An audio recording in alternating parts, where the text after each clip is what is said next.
नमस्कार, VNM news में आपका स्वागत है। मैं हूं रंजना दवे। कोरोना संक्रमण के आंकड़ों पर आइए डालते हैं सबसे पहले नजर। विश्व भर में कोरोना के अब तक 17 करोड़ 60 लाख से ज्यादा मामले दर्ज हो चुके हैं, जबकि भारत में ये संख्या 2 करोड़ 93 लाख के पार पहुंच गई है। गुजरात की बात करें तो गुजरात में अब तक 8,19,000 से ज्यादा केस दर्ज हो चुके हैं। और आइए देखते हैं आज की हेडलाइंस। कोरोना कम होते ही देश में सियासी हलचल तेज, मुकुल रॉय जुड़े टीएमसी में, पायलट की फिर से बगावत। पेट्रोल डीजल के दामों में बढ़ोतरी पर कांग्रेस का पूरे राज्य में प्रदर्शन, सरकार को बताया असफल। और वडोदरा में दूषित पानी की समस्या ने फिर फन उठाया, सोमा तालाब में विरोध प्रदर्शन।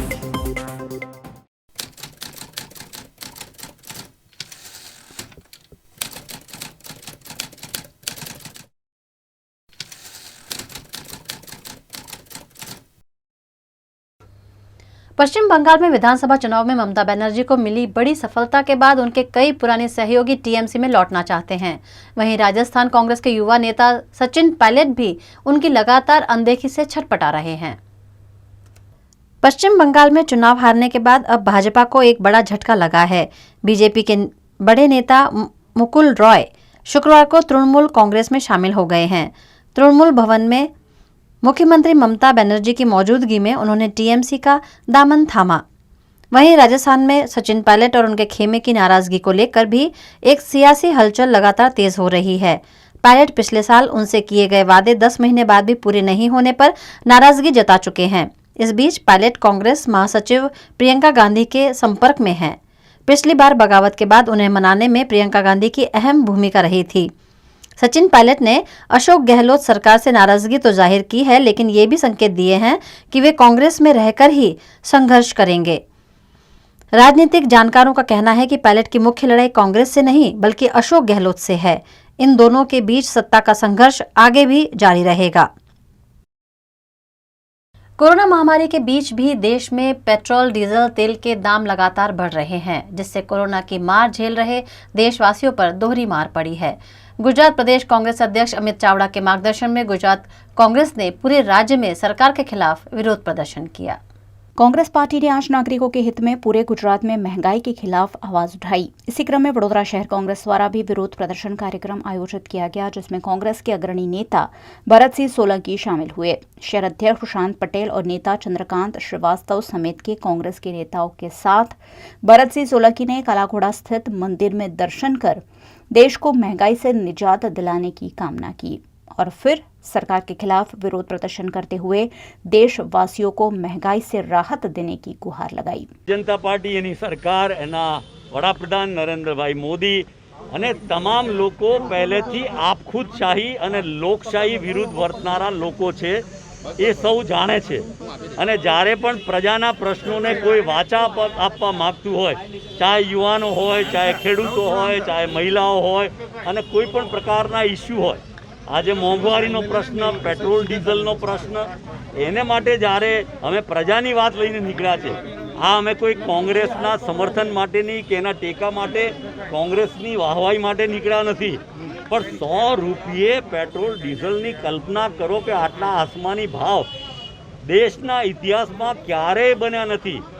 કોંગ્રેસના શાસનમાં 65 પૈસે લીટરથી જે પેટ્રોલ મળતું હતું, કોંગ્રેસના શાસનમાં यूपीए સરકારમાં સોનિયાજી ડૉક્ટર મનમોહન સિંહમાં $150 જ્યારે પ્રતિ બેરલના ક્રૂડ ઓઇલના હતા વિશ્વના બજારમાં, તો પણ 55ની આજુબાજુમાં પેટ્રોલ ડીઝલ જે મળતું હતું એને બદલે આજે $50 બેરલના થઈ ગયા અને છતાં 100 રૂપિયા પેટ્રોલ ડીઝલના ભાવ લઈ જતા હોય તો આટલો બધો ટેક્સ પ્રજાને આપી જો એ પૈસાનો ઉપયોગ તો તમે પ્રજાના આરોગ્ય માટે, એની રોજગારી માટે, એના શિક્ષણ માટે, એના ભલા માટે અને આ કોરોના જેવામાં એમનો જીવ બચાવવામાં પૈસા વાપર્યા હોત, પણ એને બદલે સરકારની તિજોરીના 7 લાખ કરોડ રૂપિયા મુઠ્ઠીભર ઉદ્યોગપતિઓના દેવા માફ કરવામાં અને ઉદ્યોગપતિઓ દેશ છોડીને ભાગી જાય અને એને બચાવવામાં તમે જોયું હશે ને મીડિયામાં આવ્યું કે એ ભગાડવામાં પણ આ જ ભારતીય જનતા પાર્ટીના નેતાઓ હતા।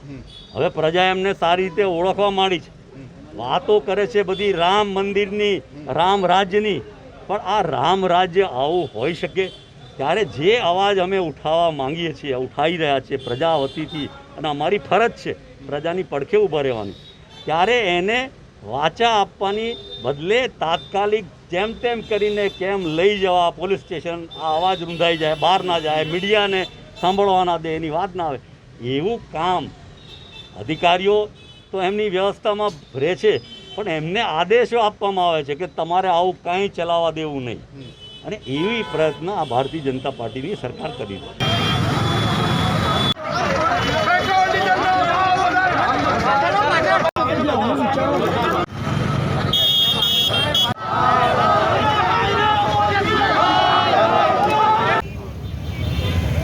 शहर कांग्रेस के साथ साथ वडोदरा जिला कांग्रेस द्वारा भी पादरा में विरोध प्रदर्शन कार्यक्रम आयोजित किया गया, जिसमें वडोदरा जिला कांग्रेस कमेटी के अध्यक्ष सागर ब्रह्मभट्ट, पादरा के विधायक जसपाल सिंह पढ़ियार, तालुका और नगर पालिका के अध्यक्ष और कांग्रेस के नेता शामिल हुए।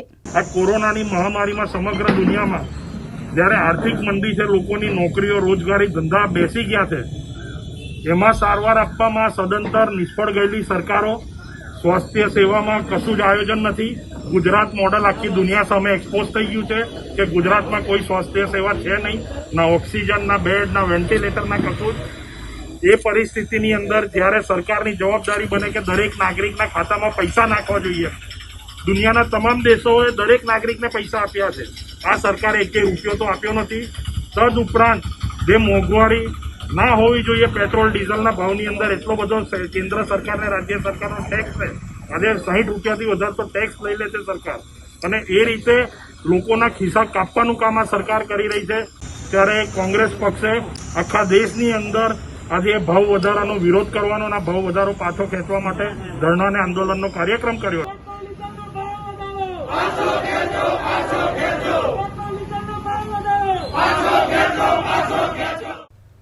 सोमा तालाब 4 रास्ता निकट वैष्णव पार्क सोसाइटी में पिछले 5 दिनों से दूषित पानी की आपूर्ति हो रही है, जिस पर स्थानीय जनप्रतिनिधि भी ध्यान नहीं दे पा रहे हैं। ऐसे में निवासियों ने दूषित पानी के साथ प्रदर्शन करते हुए नारेबाजी की। સોમા તળાવ ખાસ કરીને પૂર્વ અને દક્ષિણ વિસ્તારનો ભાગ છે, જ્યાં કરીને વૈષ્ણવ પાર્ક સોસાયટી એટલે આ સૌથી જૂની સોસાયટી અને મોટી સોસાયટી કહેવાય છે. અહીંયા છેલ્લા 4 દિવસથી પાણી દૂષિત આવે છે, ડ્રેનેજના પાણી મિક્સ આવે છે, જોતા જ દેખાઈ આવે છે કે પાણી કેવું આવે છે, પીવા લાયક છે કે નહીં.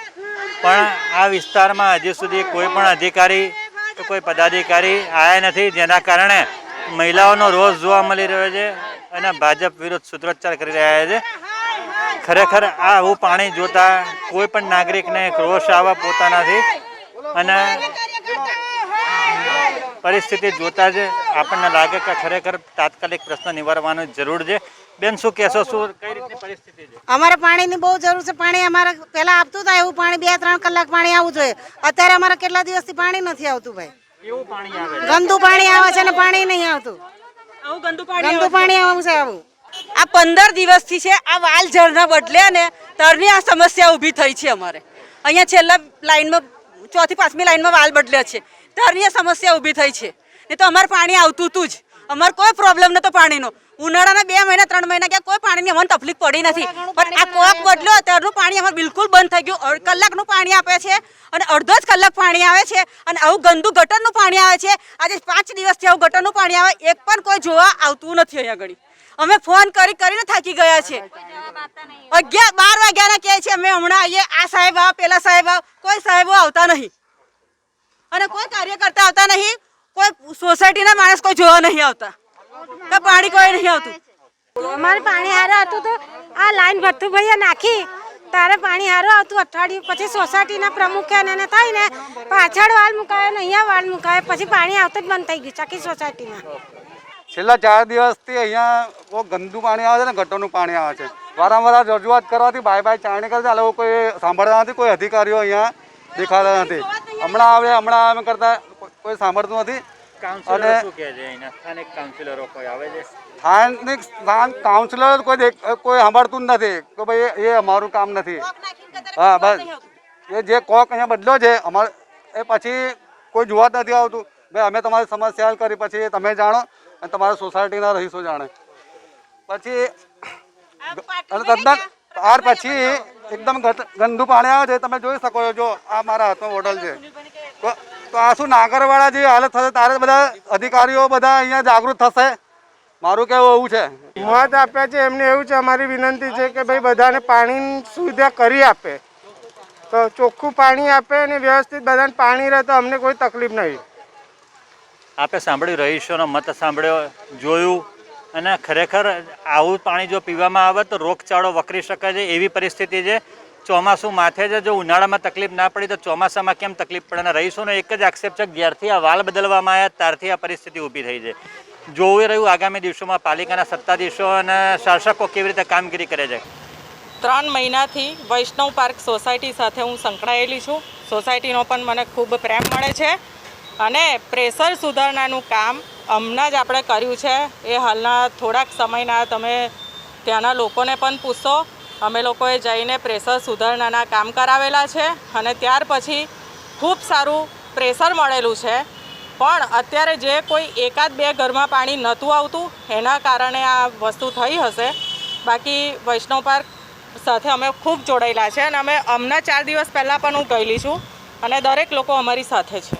એ લોકોનું કહેવું એવું છે કે દરેક ઘરનો પ્રોબ્લેમ છે આ વસ્તુનો, કે 3-4 ઘરનો નથી. અમે ત્યાં જાતે જઈને જોયું, તે લોકોએ વિરોધ કર્યો કે ખાલી વોટ લેવા આવે છે અને ખાલી અમને પછી જોવા આવતા નથી. આપણા જ માધ્યમથી હું તમને કહેવા માગું છું કે તમે લોકો ઘરે ઘરે પાણી આવવાનો સમય પણ બપોરે 3 વાગ્યાનો છે અને ખૂબ સારું પાણી આવે છે. ફક્ત 4-5 લોકોના ઘરનો પ્રોબ્લેમ હતો, એ પણ આપણે સુધારણા પર મૂકી રહ્યા છે. कई महीनों तक कोरोना संक्रमण फैलने से रोकने के लिए बंद किए गए गार्डन्स आज खोले गए, लेकिन गार्डन में अभी भी कोरोना गाइडलाइंस का पालन आवश्यक होगा। गुजरात में कोरोना के केस कम हुए हैं और ऐसे में सरकार ने आंशिक लॉकडाउन को धीरे धीरे हटाने की कवायद शुरू कर दी है। इसी के तहत आज से धार्मिक स्थल, बाग बगीचे, जिम्स खोले गए हैं। वडोदरा में भी सरकार की गाइडलाइंस के तहत कमाटी बाग को सुबह 6 से शाम 7 बजे तक खोला जाएगा। वहीं शहर के अन्य गार्डन सुबह 6 से 11 और शाम को 5 से 7 बजे तक खुले रहेंगे। कई महीनों के बाद गार्डन खुलने से आज फिटनेस को तवज्जो देने वाले लोग फिर एक बार मॉर्निंग वॉक, रनिंग, जॉगिंग के लिए कमाटी बाग पहुंचे और कई महीनों बाद मॉर्निंग वॉक करने की खुशी जाहिर की। वैसे अभी भी कमाटी बाग का प्राणी संग्रहालय खोला नहीं गया है। गार्डन में सरकार द्वारा जारी की गई सभी तरह की SOP का पालन भी आवश्यक होगा। पिछले कई महीनों से बंद मंदिर आज से खोल दिए गए हैं, लेकिन इस दौरान मंदिर प्रबंधन को कोरोना गाइडलाइंस के पालन की सख्त हिदायत भी दी गई है। 2021 के वर्ष में अप्रैल महीने में कोरोना केस बढ़ने के साथ ही गुजरात में राज्य सरकार ने धार्मिक स्थलों को बंद कर दिया था, जो अब कोरोना केस में कमी आने की वजह से फिर से खोले गए हैं। आज से पूरे राज्य में कई मंदिरों को कोरोना गाइडलाइंस के पालन के साथ खोला गया है। मंदिर खुलते ही भक्त कई दिनों बाद भगवान के दर्शन के लिए पहुंचे। गोत्री के सुप्रसिद्ध इस्कॉन मंदिर को भी आज खोला गया। कई महीनों से बंद मंदिर में आज कृष्ण भक्त भगवान के दर्शन के लिए पहुंचे। इस्कॉन मंदिर में सभी तरह की कोरोना गाइडलाइंस के पालन का खास इंतजाम मंदिर प्रबंधन द्वारा किया गया है। बहुत दिनों के पश्चात आज मंदिर जन समुदाय के लिए खुला है और सरकार का जो गाइडलाइन है उसी के अंतर्गत 20, 25, 30 लोगों का एक समूह है जो कि दर्शन में कर सकेंगे। सबके लिए मास्क और सैनिटाइज जो है अनिवार्य है, वो सब भी व्यवस्था की गई है। और हमारा आपका भी कर्तव्य है कि हम सब भी अपनी व्यवस्था से ही मंदिर में दर्शन करने आएँ, क्योंकि ये सार्वजनिक स्थल है, धार्मिक स्थल है। तो यहाँ जितना हमें सचेत होने की आवश्यकता है, कहाँ जा रहे हैं, क्या व्यवस्था है, उस पर हमें नहीं जाना है। हम स्वयं सुरक्षित रहेंगे तब जाके कार्य आगे बढ़ेगा और हम तभी जाकर के इस महामारी से छुटकारा मिलेगी, तभी जाकर के हम सब सुख और शांति का अनुभव कर सकेंगे। આજથી ગુજરાત સરકારે જે દરેક મંદિરને આજે દર્શનાર્થી માટે ઓપન કરવામાં આવ્યા છે, દરેક દર્શનાર્થીઓને એનો લાભ મળે એના હેતુસર એનું પાલન કરવું, સરકારનું નિયમોનું પાલન કરવું। सुभानपुरा का आत्मज्योति आश्रम भी आज भगवान के दर्शन के लिए खोल दिया गया है। यहाँ सभी भक्तों से अपनी सुरक्षा के साथ मंदिर में दर्शन के लिए आने का अनुरोध मंदिर प्रबंधन की ओर से किया गया है। અમારા મંદિર લગભગ ઘણા સમયથી બંધ હતું. આજથી સરકારના ગાઈડલાઇન્સ એને પાલન કરીને મંદિરમાં સેનિટાઈઝર છે, લોકો હાથમાં લગાડે છે અને પછી બધા દર્શન કરે છે અને દૂર દૂર રહીને દર્શન કરે છે. આ મંદિર આજથી ખુલી ગયા અને બધા ભક્તોને વિનંતી કે આપ સર્વે બધા દર્શન કરવા પધારશો. मांडवी की अम्बा माता पोड़ में सुप्रसिद्ध अम्बा माता का मंदिर है। मंदिर के पट आज सरकार के आदेश के बाद खोले गए और मां अम्बा के भक्त कोरोना गाइडलाइन के पालन के साथ यहां दर्शन के लिए पहुंचे। वडोदरा का प्रसिद्ध महाकाली माता मंदिर भी आज खोला गया, जहां सुबह से ही भक्तों ने इक्का दुक्का संख्या में पहुंचकर माता जी के दर्शन किए और कोरोना महामारी से जल्द निजात दिलाने की कामना भी की। वडोदरा में शामल बैचर की पोड़ में ऐतिहासिक पुराना विठल नाथ जी का मंदिर है। इस मंदिर को भी आज साफ सफाई के बाद खोला गया और यहां आने वाले भक्तों के लिए खास गाइडलाइन भी बनाई गई है ताकि नियमों के साथ भक्त दर्शन भी कर सके और कोरोना संक्रमण को फैलने से रोका भी जा सके। આમ તો જો કે હજી બીક જેવું તો ખરું, ભલે કેસીસ ઓછા થયા છે પણ આપણે થોડી તો તકેદારીને સાવચેતી રાખવી પડે. મંદિરો આજથી ખુલ્લા એ સારું છે કે ભાઈ ભક્તોને દર્શન થાય, પણ અમે લોકોએ એક ગાઈડલાઇન રાખી છે કે શ્રીફળ, ચૂંદડી કે કોઈ મીઠાઈ એવી કોઈ ભેટ અત્યારે સ્વીકારવાની નહીં. જ્યાં લગી અમને લોકોને નહીં લાગે કે સરકારશ્રી તરફથી આદેશ નહીં થાય કે ભાઈ કોરોના બિલકુલ દાબમાં આવી ગયો છે અને કંટ્રોલમાં છે, ત્યાર પછી અમે લોકો આગળ વિચારીશું કે ભાઈ શું કરવું. બાકી અત્યારે આ ગંગા દશેરા છે તો અહીંયા જે અમે પૂજન અર્ચન ને એ બધું કરીએ છીએ દર વખતે, એ પણ આ વખતે બંધ રાખ્યું છે. કારણ પૂજા અર્ચા કરીએ તો પછી પબ્લિક આપણી ભેગી થઈ જાય, એટલે એને દૂર રાખવા માટે અમે એ ગાઈડલાઇન સરકારની એ કરી છે કે બને એટલું તહેવારને બધું ઓછું અને જગજાહેર નહીં કરવાનું, જેથી પબ્લિકને ખબર ના પડે ને પબ્લિક અહીંયા આવે. ને અમે અહીંયા બોર્ડને બધું મારી દઈએ છીએ કે ભાઈ માસ્ક વગર દર્શન કરવા નહીં આવવાનું, છૂટા ઊભા રહીને અમે બહાર કુંડાળા પણ પાડ્યા છે, એમાં ઊભા રહીને દર્શન કરવાના. એટલે સલામતીના બધા જે પગલાં છે અમે લોકોએ ભરી દીધા છે. वीएनएम में वक्त तो चला है, छोटे से एक ब्रेक का। बने रहिए वीएनएम न्यूज के साथ। लॉकडाउन के दौरान हमने बहुत सारी रेसिपीज ट्राई की है, कुछ रेसिपीज हमने मॉडिफाई भी की है। ठीक उसी तरह से हमने भी आपका पसंदीदा शो आपकी रसोई मॉडिफाई किया है और उसे हम लेकर आए हैं एक नए रूप में, जहां आपको अपनी रेसिपी खुद ही शूट करनी है। लेकिन आपको कुछ बातों का ध्यान रखना है कि जब आप अपनी रेसिपी मोबाइल के जरिए शूट कर रहे हैं तो वो शूट आपको हॉरिजॉन्टली करना है, और दूसरा अपनी रेसिपी के बारे में खुद ऑन स्क्रीन हमारे दर्शकों को कुछ बताना भी है, ताकि हम आपको और आपकी जायकेदार रसोई को सभी के रसोई तक पहुंचा सके। तो इंतजार किस बात का, फटाफट वीडियो शूट करके स्क्रीन पे दिख रहे नंबर पर हमें जरूर भेजें। युग धर्म नोटबुक, फाइल्स, स्टेशनरी खरीदने की आपकी अपनी पसंदीदा जगह। सालों से वडोदरा शहर के लोगों की पहली पसंद युग धर्म में नए साल में भी आपके लिए बहुत कुछ। Yug Dharm stationery, Kalakhoda circle, Makarpura GIDC, K10 Sarabhai campus, Manjusar GIDC और अंकलेश्वर जीआईडीसी।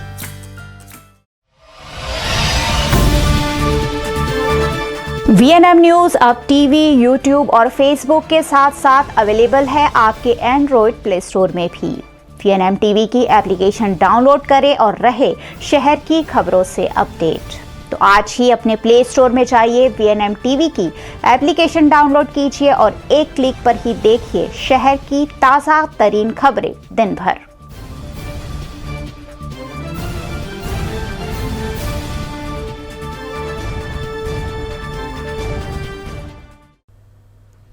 गुजरात राज्य में ड्रग्स एक बड़ा दूषण बनकर लगातार सामने आ रहा है। ऐसे में राज्य सरकार लगातार ड्रग्स की बिक्री पर शिकंजा कसने की कोशिश कर रही है। इसी के तहत सूरत में एक बड़ी सफलता पुलिस को हासिल हुई है। ड्रग्स मुक्त सूरत अभियान अंतर्गत क्राइम ब्रांच द्वारा अलग अलग टीम बनाकर ड्रग तस्करी लगातार उजागर की जा रही है। इसी के तहत खरवासा डिंडोली ब्रिज निकट खड़ी कार में पूर्व सूचना के आधार पर जांच की गई। इस कार से 79 ग्राम मेफ्रेड्रोन ड्रग्स बरामद हुआ है। पुलिस ने कार के ड्राइवर समेत 3 पुरुष और 1 महिला को गिरफ्तार किया है। इन तस्करों के पास से 79 ग्राम एमडी ड्रग बरामद हुआ है, जिसकी कीमत 7,90,000 रुपए है।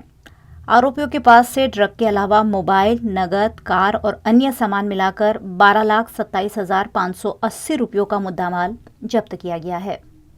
बहुत बड़ा साइबर क्रिमिनल्स का मॉड्यूल बस्ट किया है। उनका एमओ ऐसा था कि पावर बैंक करके एक मल्टी लेवल मार्केटिंग स्कीम लेके आए थे।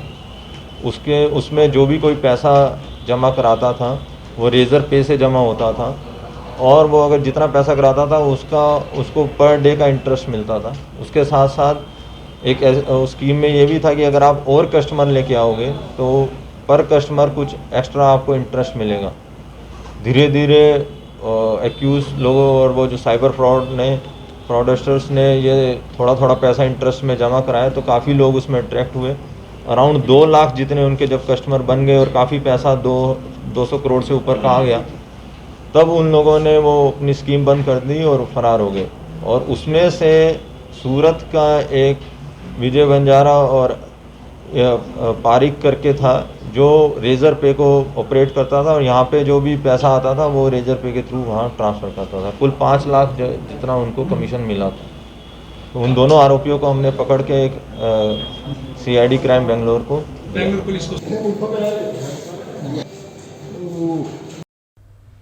वडोदरा महानगर पालिका द्वारा प्री मानसून कार्यवाही के नाम पर कांस और तालाबों की सफाई की जा रही है, लेकिन लालबाग तालाब में ऐसा कुछ भी नजर नहीं आ रहा। वडोदरा में लालबाग इलाके के लालबाग गार्डन के पीछे लालबाग तालाब है, जो तालाब कम और गार्डन ज्यादा दिखता है क्योंकि पूरे तालाब में छोटी छोटी बेल और पौधे निकल आए हैं। तालाब में पानी तो दिखाई ही नहीं पड़ता है। ऊपर से इस तालाब में ड्रेनेज का पानी छोड़ दिया जाता है, जिससे यहाँ गंदगी भी फैली हुई है। बरसात के मौसम में समस्याओं में इजाफा होने की भी संभावना है। इस तालाब की सफाई की मांग लंबे अरसे से स्थानीय नगर सेवक बालू सुरवे कर रहे हैं, लेकिन वडोदरा महानगर पालिका मामले की सूद नहीं ले रही है। तो अमारा विस्तार में लालबाग तलाव बाजू में काशीनाथ तलाव है। छेल्ला वर्ष में 10 થી 15 वखत वीट कटर मशीन मंगावे छे, वेला कापवानुं मशीन कॉन्ट्राक्ट आपे छे, झाड़ कापवानुं एटले वर्षमां 10-10, 12-12 वार आवुं खर्चो करे छे। तमे आजे परिस्थिति जोई शको छो। महीना अगाऊ वेला कापवामां आव्या हता, ते हजारो लाखो रूपियानुं बिल आपवामां आव्युं ने आजे तमे जोई शको एकदम वेला पूरा थई गया छे आखा तलावमां। ज्यारे आखा वडोदरा शहेरमां लाखो रूपिया नवा तलाव बनावता होय ने अमारा विस्तारमां जे 2 तलाव छे ने एमां फक्त ने फक्त गटरना ड्रेनेजनुं पाणी छे। एनी वारंवार रजूआत करी छे। एटले अमारुं एवुं कहेवुं छे के अमारा विस्तारमां जे गटरनुं पाणी तलावमां जाय छे ए गटરના કનેક્શનો પહેલાં બંધ કરવામાં આવે, જે કંઈ વેલા છે એ કાપવામાં આવે અને ચોખ્ખું ને સારું એવું બનાવવામાં આવે। લોકોને આ વેલાના લીધે આગળ પાણી જતું બંધ થઈ જાય છે અને લોકોના ઘરોમાં હવે ચોમાસું આવી રહ્યું છે, લોકોના ઘરોમાં 5-5, 6-6 ફૂટ પાણી ભરાઈ જાય છે। એટલે આ વેલાને જે પ્રી મોન્સૂનના જે કામગીરીના ભાગરૂપે આ ખરેખર કામગીરી પહેલાં કરવી જોઈએ, પણ કોઈ જાતની કામગીરી થઈ નથી। એટલે અમને ચિંતા છે કે આ વખત લોકોના ઘરોમાં પાણી ભરાશે ને લોકોને લાખો રૂપિયાનું નુકસાન થાય। એનું ખાસ તંત્રએ ધ્યાન રાખીને વહેલી તકે જે કંઈ કામગીરી કરવી યુદ્ધના ધોરણે કામગીરી કરવી જોઈએ એવી અમારી માંગ। वडोदरा महानगर पालिका द्वारा प्री मानसून कार्यवाही के दावे तो किए जा रहे हैं, लेकिन ये कार्यवाही कहां हो रही है उस पर एक बड़ा सवालिया निशान है। VCCI पदाधिकारियों द्वारा वडोदरा के मेयर केयूर रोकड़िया के साथ बैठक कर शहर के कई मसलों में सहभागी बनने की कटिबद्धता जताई गई। वडोदरा के chamber of commerce and industry के सदस्यों द्वारा मेयर केयूर रोकड़िया से शुभेच्छा भेंट की गई। पिछले कई दिनों से चल रहे कोरोना काल के चलते VCCI के पदाधिकारी मेयर से नहीं मिल पाए थे। ऐसे में आज उन्होंने वडोदरा महानगर पालिका के मेयर से मुलाकात कर उनसे कई महत्वपूर्ण मुद्दों पर चर्चा की। इस दौरान VCCI द्वारा मेयर को मोमेंटो देकर सम्मानित भी किया गया। Mayor, deputy mayor, standing chairman, पक्षना नेता અને દંડક જ્યારે આ 10 માર્ચે નિમણૂક થઈ ત્યારબાદ કોરોનાનો વ્યાપ શહેરમાં સતત વધતો રહ્યો હતો અને જેને કારણે 20 તારીખ પછી અમે બધાએ પર્સનલ મુલાકાતો પણ બંધ કરી દીધી હતી। તેવા સંજોગોમાં ઘણી એવી સંસ્થાઓ મોટી હતી જે શુભેચ્છા મુલાકાતે આવવાની બાકી હતી અને એના જ ભાગરૂપ આજે જ્યારે કોરોનાનો વેવ ઘટી ગયો છે અને કોરોનાના કેસીસ સદંતર તળિયા પર પહોંચ્યા છે ત્યારે VCCIના સૌ પદાધિકારીઓ આજે અમારા બધાની મુલાકાતે આવ્યા હતા। એમના દ્વારા સન્માન પણ કરવામાં આવ્યું। એમનો ખૂબ ખૂબ આભાર પણ વ્યક્ત કરું છું। એની સાથે જ્યારે તેઓ અમારી વચ્ચે આજે આવ્યા છે તો અનેક વિષય લઈને આજે એમની જોડે ચર્ચા પણ કરવામાં આવી અને એમાં પણ વૃક્ષારોપણ અને એની સાથે જે આપણે 75 અર્બન ફોરેસ્ટ ઉછેરવાની જે વાત છે એમાં પણ VCCIના તમામ કંપનીઓ અને VCCI પોતે આ ભાગ લે એવી એમને અમે વિનંતી પણ કરી, એમને એ માંગ તરત સ્વીકારી પણ ખરી અને 4 ઝોનની અંદર 4 મોટા અર્બન ફોરેસ્ટ ઉછેરવાની પણ એમને રજૂઆત પણ કરી છે।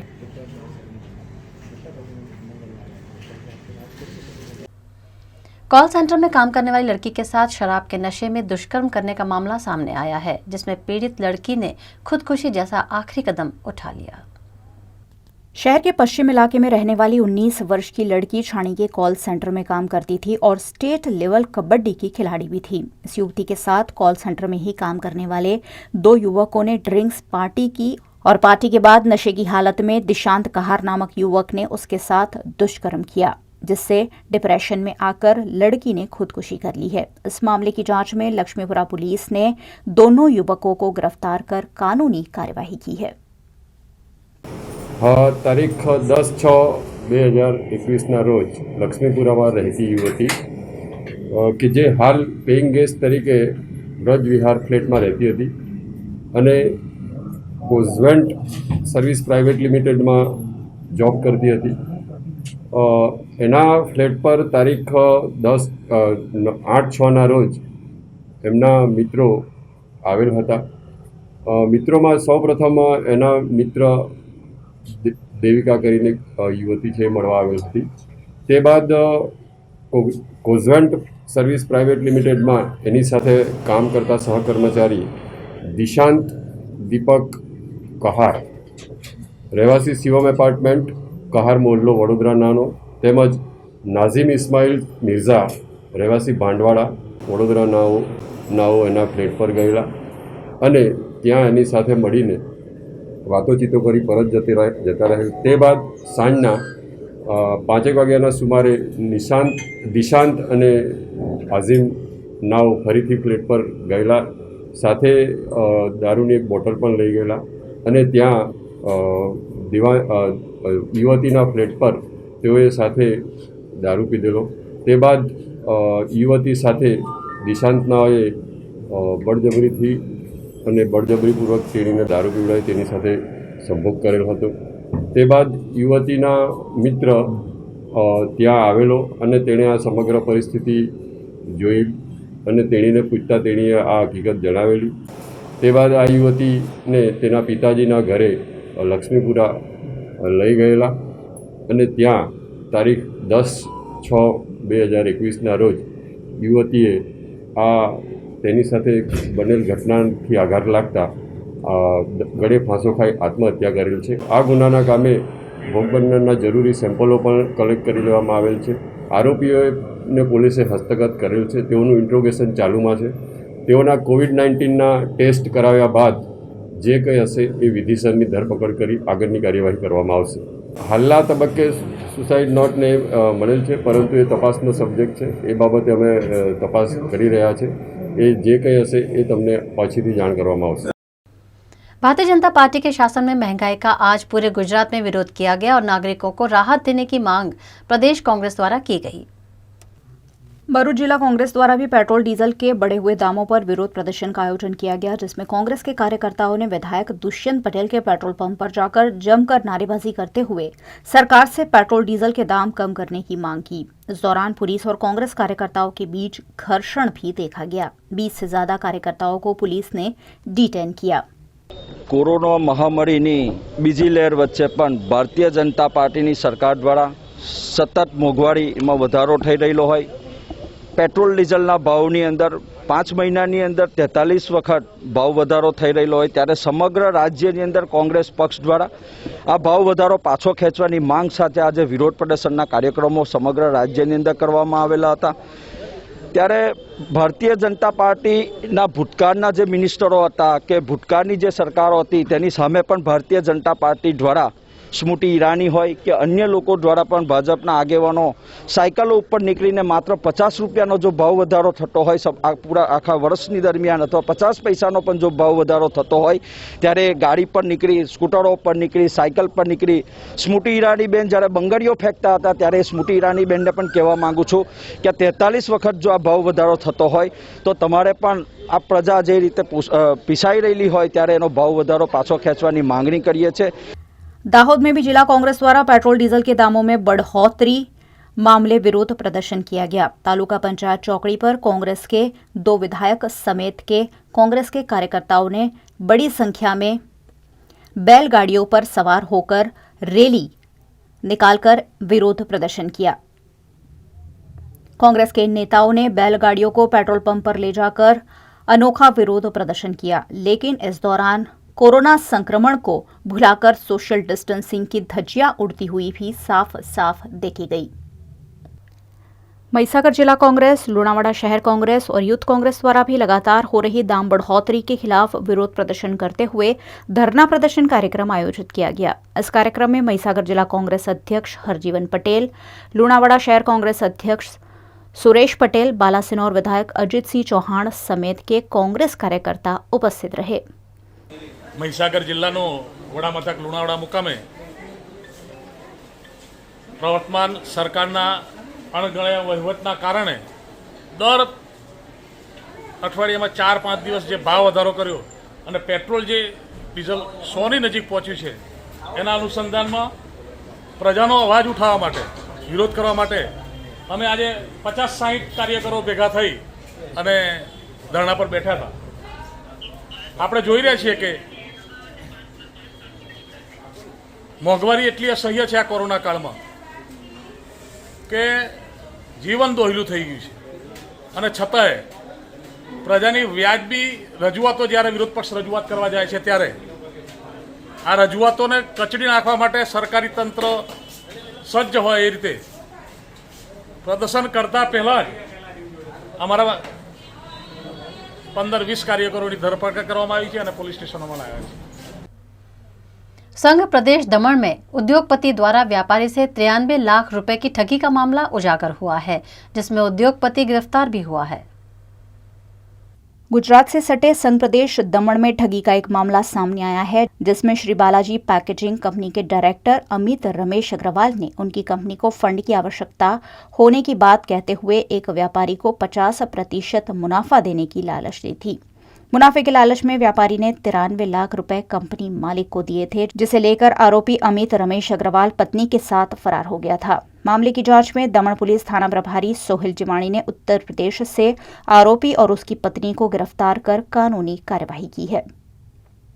गई तारीख 30/3/2021 અમારી પાસે એક ફરિયાદ આવેલી જેમણે એવું જણાવેલું હતું કે એક અમિત રમેશ અગ્રવાલ કરીને માણસ છે જેણે પોતાની કંપની જે બાલાજી પેકેજિંગ નામની કંપની હતી અને એ કંપનીના અનુસંધાનમાં એણે એમ કીધેલું કે હું તમને મને તમે પૈસા આપો અને હું તમને 50% પ્રોફિટ તમને હું આપીશ, જેના અનુસંધાનમાં એમની પાસેથી 93 લાખ ચેક દ્વારા લેવામાં આવ્યા અને એમના ખાતામાં આવ્યા બાદ એ માણસ કોઈપણ જાતના હિસાબ કર્યા વગર અને એમની સાથે કોઈપણ જાતની વાટાઘાટ કર્યા વગર દાબેલ જે કંપની હતી છોડીને નાસી ગયેલો હતો, જેના અનુસંધાનમાં અમે લોકોએ અંડર સેક્શન 420-406 મુજબ ગુનો રજીસ્ટર કરેલો હતો। ઘણી મહેનત કર્યા પછી વ્યક્તિ કાનપુરમાં છે એવું અમને જાણવા મળેલું અને અમારી PSI સ્વાનંદ સાથે જે દાબેલ આઉટપોસ્ટ ઇન્ચાર્જ છે એમની સાથે એક ટીમ મોકલાવેલી હતી અને એક વખત અમને ટીમમાં નિષ્ફળતા પણ મળેલી હતી। ત્યારબાદ અમારી ટીમ અહીંયા રોકાઈ અને ઘણા દિવસ સુધી એમને વોચ કરી અને પકડી પાડેલ અને અહીંયા દમણ ખાતે લઈ આવેલા છે। कोरोना गाइडलाइंस का पालन करते हुए आज से राजकोट के कागवड़ में स्थित खोडलधाम मंदिर श्रद्धालुओं के लिए खोल दिया गया है। सौराष्ट्र के प्रसिद्ध तीर्थ स्थल श्री खोडलधाम मंदिर को सरकार के गाइडलाइन का पालन करते हुए भक्तजनों के लिए खोल दिया गया है। कोरोना की दूसरी लहर को बढ़ते देख मंदिर को 2 महीनों के लिए बंद कर दिया गया था, पर अब कोरोना के मामले कम होने के बाद सरकार की अनुमति से मंदिर के पट खोल दिए गए हैं, जिसके बाद भक्तजनों की लंबी कतार माताजी के दर्शन हेतु देखने मिली। मंदिर में प्रवेश कर रहे श्रद्धालुओं से स्क्रीनिंग, सैनिटाइजिंग, मास्क और दूरी बनाए रखने के नियमों का पालन कराया गया। मंदिर को खोलने की अनुमति सुबह 7 बजे से शाम के 7 बजे तक है। काफी दिनों बाद मंदिर खुलने से श्रद्धालु काफी खुश नजर आए। આજે અમે ખોડલધામ જેતપુરથી ખોડલધામ ચાલીને આવ્યા છીએ અને સવારે આજે 7 વાગ્યાથી મંદિર સ્ટાર્ટ થયું છે. અમે કોરોના સંક્રમણને લીધે 2 મહિનાથી મંદિર બંધ હતું. આજે અમને ખૂબ જ મજા આવે છે અને આનંદનો અનુભવ થાય છે અહીંયા અને સરકારી ગાઈડલાઈન પ્રમાણે અહીંયા બધી સૂચનાઓનું પાલન કરવામાં આવે છે. આ કોરોના કાળની આ મહામારીને લીધે 2 મહિના જેવું મંદિર બંધ રહ્યું. ત્યારબાદ આજે ગવર્મેન્ટની ગાઈડલાઇન્સ મુજબ સંસ્થાના ચેરમેન શ્રી નરેશભાઈ પટેલ તેમજ ટ્રસ્ટી મંડળમાં મિટિંગમાં આયોજન કરીને આ મંદિરને આજે ખુલ્લું મૂકવામાં આવેલ છે દર્શનાર્થીઓ માટે. અને દર્શનાર્થીઓ માટે માતાજીની ધજા ચડાવવા માટે 50 મેમ્બરની વ્યવસ્થા કરીને દર્શનાર્થીઓ તેની ધજા ચડાવી શકશે માતાજી.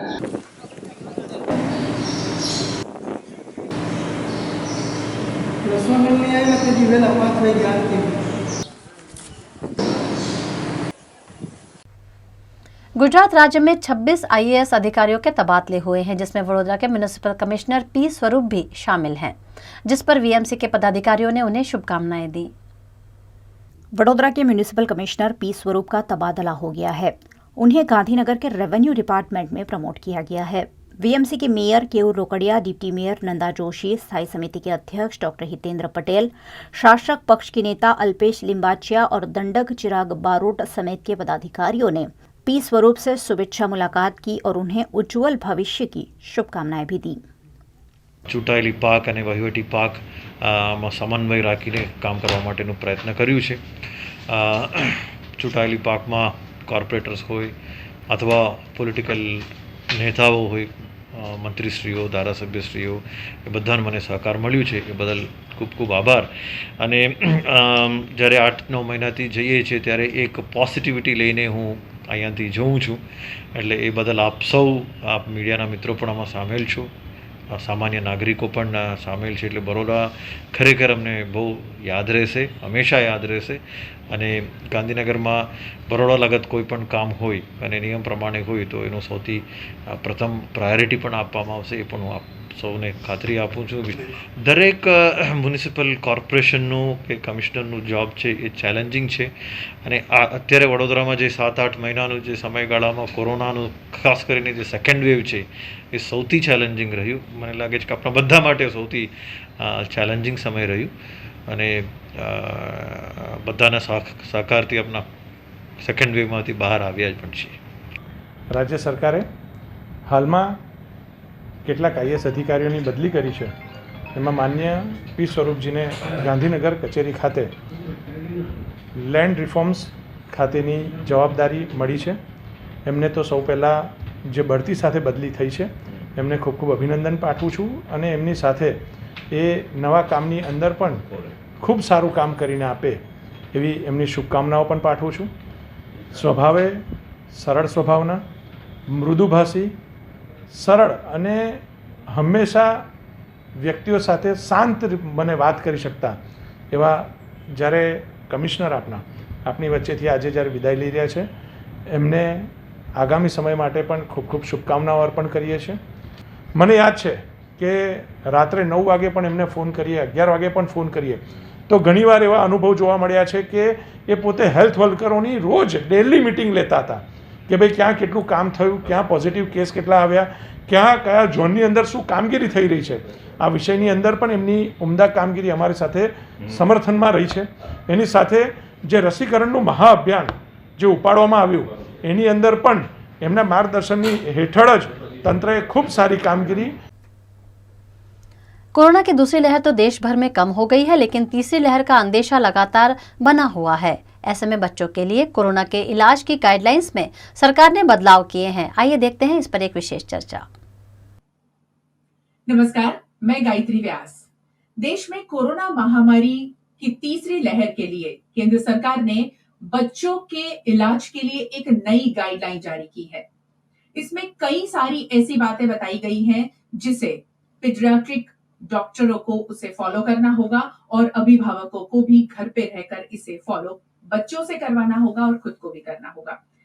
क्या नई गाइडलाइन है, इस मुद्दे पर आप सबको जानना बेहद जरूरी है, खासकर बच्चों के लिए जब ये गाइडलाइन बनाई गई है। और इसी मुद्दे पर बात करने के लिए हमारे साथ आज जुड़ी है वडोदरा एसएसजी पीडियाट्रिक विभाग की हेड डॉक्टर शीला अय्यर हमारे साथ जुड़ चुकी है। मैम, बहुत बहुत स्वागत है आपका। धन्यवाद। नई गाइडलाइन बच्चों के इलाज के लिए बनी है, उसमें खासकर ऐसा कहा गया है कि स्टेरॉइड और रेमडेसिविर देने से बचना होगा। देखो, स्टेरॉइड के लिए तो बहुत ही अच्छा वो गाइडलाइन जारी किया है, क्योंकि काफी हमने देखा एडल्ट्स में भी कि स्टेरॉइड का इंजुडिशियस या एब्यूज होते हुए हमने अपने सेकेंड वेव में भी देखा। यहाँ पे क्या है कि एसिम्प्टोमेटिक या माइल्डली सिम्प्टोमेटिक बच्चों को स्टेरॉइड की बिल्कुल जरूरत नहीं है। जो बच्चे मॉडरेटली सिम्प्टोमेटिक या क्रिटिकल सिवियर इलनेस लेके आएंगे उन्हीं को हमें स्टेरॉइड देना है। तो ये टोटली हॉस्पिटलाइज्ड एडमिटेड चिल्ड्रन के लिए ही इसकी जरूरत रहेगी। इसीलिए गाइडलाइन में जारी रखा गया है कि आप स्टेरॉइड को इनजुडिशियसली होम क्वारंटाइन या माइल्डली सिम्प्टोमेटिक केस में मत कीजिए। तो स्टेरॉइड को बिल्कुल बैन नहीं किया है, लेकिन इसको बोला गया है कि जबकि ऑक्सीजन की जरूरत पड़े या बच्चा सिवियरली क्रिटिकली इल होगा, उसी स्टेज में हम स्टेरॉइड देंगे। जी, इसीलिए खास करके ये कहा गया है कि देने से बचे, नहीं देना है वो बात नहीं है। देने यही से अच्छी बात कही आपने, जहां जरूरत है वहीं देना है। क्योंकि ऐसा ना होना चाहिए कि पेरेंट्स फिर डॉक्टर्स के साथ बोले आपने क्यों स्टेरॉइड दे दिया, लेकिन उसके इंडिकेशंस भी बहुत क्लियर कट जारी किए गए हैं कि इतना ऑक्सीजन सैचुरेशन जब कम होगा, बच्चे को ऑक्सीजन देने की जरूरत पड़ेगी, उसी फेज में हम उनके लिए स्टेरॉइड देंगे और उनकी मॉनिटरिंग करेंगे स्टेरॉइड के साथ। वे रेमडेसिविर का क्या है कि 12 साल से नीचे बच्चों की ट्रायल्स इतनी हुई नहीं है, तो हमारे पास उसकी सेफ्टी के इतने एविडेंस नहीं है। तो इस नई गाइडलाइन में भी यही जारी किया गया है कि 12 साल के नीचे के बच्चों को रेमडेसिविर नहीं देना है। जो भी एविडेंस अवेलेबल है वो कंपैशनेट यूज में कोई बच्चों में जहां यूज किया है उसके ही हमारे पास एविडेंस है। इसीलिए अगर इस चीज के लिए भी गाइडलाइन में जारी किया गया है कि आप रेमडेसिविर को नहीं यूज करोगे रूटीनली। ये नई गाइडलाइन में मैम मास्क पहनने और नहीं पहनने के लिए उम्र तय की गई है, उसके बारे में बताइए। देखो, मास्क के लिए 5 साल से कम उम्र के बच्चों को मास्क नहीं पहनाना है। मास्क का क्या है कि छोटे बच्चे ना ज्यादातर नोज से ब्रीथ करते हैं, उन्हें हम ऑब्लिगेटरी नोज ब्रीदर्स बोलते हैं। तो 2 साल के बच्चे के लिए तो हमने रखा ही था अभी तक कि उनको मास्क पहनाना जरूरी नहीं है, जिसको इस गाइडलाइन में 5 साल किया हुआ है। और 5 से 12 साल के बच्चों को कंफर्टेबल रख के उनको सही तरह से मास्क पहनाना है। और 12 से ऊपर वाले बच्चों को तो रेगुलरली, जैसे हमने एडल्ट्स में सभी को बोला है, उसी तरह से मास्क पहनाना है। क्या बच्चों को भी डबल मास्क पहनना होगा? क्योंकि जैसे हम बड़े जो हैं वो कहीं ज्यादा भीड़ भाड़ वाले इलाके में जाते हैं, कहीं ऐसी जगह जाते हैं, तो डबल मास्क की बात की गई है। तो बच्चों को भी वही गाइडलाइन लागू होती है? बड़े बच्चों को जो 12 साल के ऊपर वाले हैं उनके लिए करेंगे 5 से 12 में, क्योंकि उन्हें हमें कंफर्टेबल पहले करना है मास्क के साथ। तो उनको सिंगल मास्क से, और मास्क उनके साथ रहने वाले एडल्ट को खास ध्यान रखना है, क्योंकि वो क्लोज कांटेक्ट में है, और वो मास्क सही तरह से पूरे समय पहन के रखे जब वो लोग उनके कांटेक्ट में हैं। तो covid appropriate behaviour of adults is very very important. जी, इस गाइडलाइन में ये भी कहा गया है कि शारीरिक क्षमता के हिसाब से वॉक टेस्ट, ये वॉक टेस्ट क्या है और शारीरिक क्षमता को भी इसके साथ जोड़ा गया है, उसके बारे में बताइए। देखो, वॉक टेस्ट जिस तरह से 6 मिनट चलाना है बच्चों को और उसके साथ उसकी सैचुरेशन देखनी है, वो बड़े बच्चों में ही पॉसिबल है, छोटे बच्चों में वो पॉसिबल नहीं है। इसलिए वो 12 साल के ऊपर वाले बच्चों में ही करने की बात हुई है। और शारीरिक क्षमता का क्या है कि जो बच्चे कोमॉर्बिड है या उन्हें पहले से ही और कोई तकलीफ है, उसमें ये वॉक टेस्ट करने में कोई बार उसकी एडवर्स इफेक्ट दिख सकती है। इसलिए उन्होंने वो शारीरिक क्षमता का, यानी कि मेडिकली फिट कि जिनमें रेकमेंडेड है कि ये कर सकते हैं उन बच्चों में करो, वो बात दोहराई गई। इसमें अस्थमा को स्पेसिफिकली मेंशन किया गया है कि अस्थमा वाले बच्चों को, जिनको अस्थमा की बीमारी है, ऐसे बच्चों को ये टेस्ट नहीं करना है। वो क्यों, और उसके बारे में थोड़ी सी डिटेल जानकारी दीजिए मैम। देखो, अस्थमा भी एक कोमॉर्बिड कंडीशन है जब हम बच्चों को कोविड के लिए इवैल्यूएट करते हैं, और अस्थमा एक्सरसाइज से काफी बच्चों में प्रेसिपिटेट भी हो सकता है, इसीलिए उसमें सावधानी बरतने की बात की गई है। जो बच्चा कोविड मरीज है उसे ऑक्सीजन थेरापी के बारे में भी इस नई गाइडलाइन में लिखा गया है, बताया गया है, तो वो क्या है, उसके बारे में अधिक जानकारी लोगों को देना बहुत ज्यादा जरूरी है। देखो, बच्चों में हम जब रेस्पिरेटरी डिस्ट्रेस या ब्रीदिंग डिफिकल्टी असेस करते हैं तो हमें उनकी एज को भी कंसिडर करना होता है, क्योंकि बच्चों की सांस लेने की जो रेट या दर होता है, जितना छोटा बच्चा उतना वो जल्दी से सांस लेता है, यानी कि न्यूबॉर्न 40 से 60 के रेट पे लेता है। यंग इन्फेंट है जो 2 महीने से 1 साल का है, तो उसमें 40 के ऊपर भी अगर उसकी रेस्पिरेटरी रेट चली गई तो उसे हम टैकिपनिया या फास्ट ब्रीदिंग बोलते हैं। उसी तरह से जो बच्चा 2 से 5 साल का है, उसमें जब भी रेस्पिरेटरी रेट 40 से ऊपर और 2 महीने से 1 साल में 50 से ऊपर जब हो, उसे हम फास्ट ब्रीदिंग करते हैं। तो ये पहले भी था कि एज अप्रोप्रिएट रेस्पिरेटरी रेट से ज्यादा होना, इसे हम फास्ट ब्रीदिंग बोलेंगे। और ऑक्सीजन की जरूरत, ऑक्सीजन सैचुरेशन 94% से कम हो रहा है और सीवियर में 90 से कम हो रहा है, तो उस समय हमें उन्हें ऑक्सीजन देने की जो जरूरत पड़ती है, पहले हम लो फ्लो यानी नेजल कैन्यूला से चालू करेंगे, फिर हाई फ्लो जब हमें यूज करना है तो हम oxygen hood, non rebreathing mask and HFNC यानी humidified high flow oxygen nasal cannula से भी दे सकते हैं। उसके बाद बड़े बच्चों में बाईपैप और बाकी वाले बच्चों में बाईपैप की वजह के बदले HFNC एंड इन्वेजिव वेंटिलेशन का उपयोग करेंगे। So the oxygen low flow, high flow, जैसे कि हम हमारे कोविड केयर सेंटर में वो लो फ्लो के लिए ऑक्सीजन कॉन्सेंट्रेटर या ऑक्सीजन सिलेंडर रखेंगे, यानी डेडिकेटेड कोविड हेल्थ सेंटर और डेडिकेटेड कोविड हॉस्पिटल में हाई फ्लो के इक्विपमेंट और उसके लिए जरूरी ऑक्सीजन की सुविधाएं रखेंगे जी। पर सब में पल्स ऑक्सीमीटर मॉनिटरिंग जरूरी है। जी जी जी।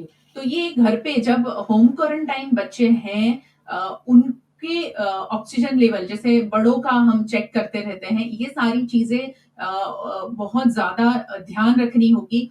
छोटे बच्चों में ऑक्सीजन मॉनिटर करने में ये जो फिंगर प्रोब वाले, एडल्ट वाले प्रोब से मॉनिटर करना थोड़ा डिफिकल्ट रहेगा। और हमने एक चेकलिस्ट वाला एक चार्ट भी बनाया हुआ है कि जब होम क्वारंटाइन में बच्चे रहेंगे तो उनका like 8 AM, 2 PM, 8 PM mid और दिन में कम से कम 3 के 4 बार उसका टेम्परेचर रिकॉर्ड करना है, पल्स रेट या heart rate, pulse rate record करनी है और सैचुरेशन रिकॉर्ड करना है। और बहुत ज्यादा छोटे बच्चों के लिए हमें पीडियाट्रिक प्रोब की और उसके साथ वाले पोर्टेबल मशीन की जरूरत रहेगी, और उसके लिए ही हमारे पेरिफेरल वर्कर्स और उनको भी ट्रेन कर रहे हैं, या जो घर पे हैं वो अपने कोविड केयर सेंटर अगर नजदीक में हो तो वहां जाके भी मॉनिटरिंग करा सके, ऐसा भी एक ऑल्टरनेटिव सोच के रखा है। ये मॉनिटरिंग ज्यादा छोटे बच्चों में शायद घर पे पेरेंट्स को करना डिफिकल्ट हो सकता है, तो उसके लिए कुछ खास बात अगर आप बताना चाहें तो और डेंजर साइन लिए हैं, यानी कि छोटा बच्चा है, उसकी सांस लेने की रेट बढ़ती है, या बच्चा लेथार्जिक होता है, फीड नहीं लेता है, या सांस लेने में तकलीफ होती है, तो ऐसे चीज में ऐसे बच्चों को हम बहुत पहले ही एडमिट करके मॉनिटर करेंगे। जैसे कोई कोई बच्चे कोमॉर्बिड है, जैसे आपने पहले सवाल मेरे को पूछा अस्थमा, तो अस्थमा वाले बच्चों को हम पहले ही एडमिट करके मॉनिटर कर लेंगे कि उनकी तबीयत बिगड़े नहीं, उसके पहले हम उनको इंटरवीन कर सके, क्योंकि उनको ब्रोंकोस्पाज्म जल्दी हो जाता है। हमें उन्हें मीटर डोज इनहेलर से उनकी अस्थमा की दवाई, कोई भी वायरल इन्फेक्शन ना अस्थमा को प्रेसिपिटेट कर सकता है, तो वैसे बच्चों को पहले एडमिट होके ही मॉनिटर करना और उनकी रूटीन अस्थमा की स्पेसर से दवाई चालू रखना, ब्यूडिसोनॉइड की भी इनहेलेशन, और हम नेबुलाइजर से ज्यादा उनको स्पेसर विथ एमडीआई ज्यादा देंगे, क्योंकि नेबुलाइजर से एरोजोल स्प्रेड होता है। जी जी। अब ये सारी चीजों के बीच क्योंकि ये बच्चे हैं तो बाहर खेलने जाने का जो 1.5 साल से बंद है, अब वैकेशन खत्म हुआ है, स्कूल खैर शुरू हो गई है, उसके बावजूद भी बच्चों को मन करता है बाहर जाएं। तो ऐसे हालात में क्या क्या प्रिकॉशन के साथ में बच्चों को खेलने बाहर भेजें पेरेंट्स या ना भेजें? ये बहुत ही डिफिकल्ट सिचुएशन है, क्योंकि अभी अभी कम हुआ है और हमने अपने लॉकडाउन अनलॉक करने वाली प्रक्रिया भी चालू की है, बट इसी के साथ हमें अपना कोविड अप्रोप्रिएट बिहेवियर चालू इसीलिए रखना है कि हमें तीसरा वेव ना आए। तो जैसे आपने पूछा, ये बच्चों को इतने टाइम से हमने बंद रखा है, उनको बहुत ही इलेक्ट्रॉनिक मीडिया के साथ बिठाया है और उसके काफी साइकोलॉजिकल इम्पैक्ट्स भी दिखे हैं, तो उनको थोड़ा बाहर का समय देना होगा, लेकिन वो हम क्राउडेड जगह या बहुत सारे बच्चों के साथ नहीं दे सकते। अभी के लिए बहुत रिस्ट्रिक्टिव ही हमें ओपन अप होना पड़ेगा। ये चीज बच्चों के लिए अच्छी नहीं है, बात सही है, लेकिन अगर हम बहुत ही जल्दी सब कुछ ओपन अप कर देंगे तो जो हमें डर है कि तीसरा वेव बहुत ही खतरनाक हो सकता है, वो चीज हमें तकलीफ दे सकती है। इसलिए अभी तो थोड़ा प्रिकॉशनरी ही हमें बच्चों को बाहर निकालना होगा। बिल्कुल सही बताया कि बच्चों को बाहर जाने से रोकने के दूसरे रोकना उससे कई गुना ये अच्छी बात होगी कि हम नए कुछ आइडियाज सोचे, घर में उनको ज्यादा खेलने के लिए कुछ ऐसी चीजें करें ताकि बच्चा बाहर जाने के लिए ज्यादा उत्सुक ना हो। आखिर में अभिभावकों को, पेरेंट्स को आप क्या सलाह देंगे, क्योंकि तीसरा वेव जो है वो तीसरे वेव में बच्चों के लिए ज्यादा खतरा मंडरा रहा है, ऐसा हर जगह कहा गया है, तो अभिभावकों को आप क्या सलाह देंगे मैम आखिर में? तीसरा वेव आएगा, कितना इंटेंसिव होगा, कितना घातक होगा, वो तो हमें समय ही बता सकता है, पर हमें प्रिकॉशनरी स्टेप्स चालू रखने हैं। और हो सकता है कि अगर हम ये सब स्टेप्स चालू रखें तो जितना प्रेडिक्ट हो रहा है उतना घातक वेव ना आए। एक तो चीज है कि अगर ज्यादा एडल्ट संक्रमित होंगे तो बच्चे भी उतने ही ज्यादा संक्रमित होंगे। सो ओवरऑल इन्फेक्शन रेट और स्प्रेड रेट अगर हम कंट्रोल कर सके तो उतने ही बच्चे भी कंट्रोल में रहेंगे। और जल्द से, क्योंकि अभी भी हमें समय लगने वाला है बच्चों की वैक्सीनेशन के लिए, कम से कम एंड ऑफ 2021 तक रूटीन वैक्सीनेशन बच्चों में आ जाए ऐसी संभावना कम लग रही है, क्योंकि अभी भी ट्रायल चालू है। शायद 12 से 18 वाले बच्चों को हम जल्दी शुरू कर पाए। बहुत बहुत शुक्रिया मैम हमारे साथ जुड़ने के लिए, आपने बहुत अच्छी जानकारी दी है। मुझे ऐसा लग रहा है ये नई गाइडलाइन अगर सभी लोग पालन करेंगे और खासकर बड़े संक्रमित होने से बचेंगे तो बच्चों को भी हम ये तीसरे वेव से बचा पाएंगे। बहुत बहुत शुक्रिया मैम। शुक्रिया, धन्यवाद। तो ये थी शीला अय्यर मैम, जो वडोदरा एसएसजी अस्पताल में पीडियाट्रिक विभाग की हेड हैं। इन्होंने बहुत अच्छी जानकारी दी है। ये सारी गाइडलाइन को आपको सबको पालन करना है, हम सबको पालन करना है, ताकि हम हमारे बच्चों को इस तीसरे वेव में, मैं तो ऐसा कहती हूँ कि तीसरे वेव को हमें आने ही नहीं देना है कि कोई संक्रमित हो। और जो गाइडलाइन बनाई है सरकार ने और स्वास्थ्य विभाग ने कोरोना से बचने के लिए, उसका पालन करते रहें। बार बार यही कहा जा रहा है कि अनलॉक में हम हैं तो बाहर इतना फ्रीक्वेंटली न जाएं। ये सारी चीजों से बचते रहें, तभी आप कोरोना संक्रमण से बचते रहेंगे। बहुत बहुत शुक्रिया हमारे साथ जुड़ने के लिए।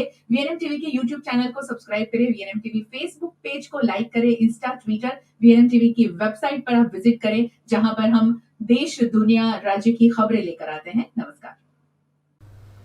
देश, दुनिया और शहर की खबरों से अपडेटेड रहने के लिए वीएनएम के यूट्यूब चैनल को सब्सक्राइब करें। वीएनएम न्यूज रूम से आज बस इतना ही। कल फिर मुलाकात होगी, तब तक के लिए इजाजत दीजिए। नमस्कार।